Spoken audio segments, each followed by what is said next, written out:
Detective Sarah had always been fascinated by the stories of the witch's cottage.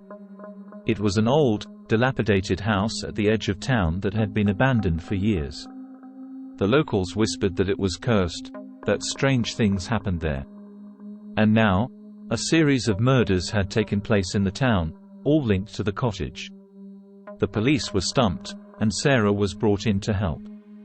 As Sarah entered the cottage, she felt a chill run down her spine. The air was thick with the smell of rot and decay, and she had to use her flashlight to navigate the dark interior. She had heard that the cottage was once the home of a powerful witch, who was rumored to have made a deal with the devil himself.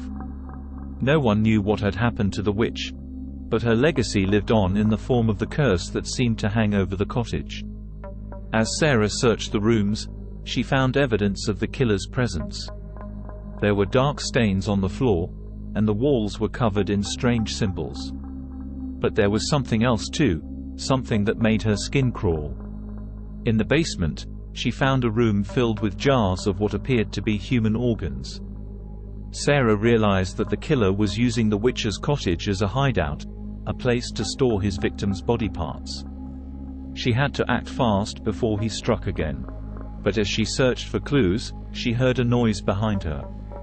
She turned around and saw a figure standing in the shadows. It was the killer, wearing a mask made of human skin. He had been watching her the whole time. Sarah reached for her gun, but he was too quick. In a flash, he attacked her, sending her tumbling to the ground. She tried to fight back, but he was too strong. Sarah knew that she was running out of time. With a burst of adrenaline, she managed to break free from his grip and grab her gun. She fired a shot, and the killer fell to the ground, dead.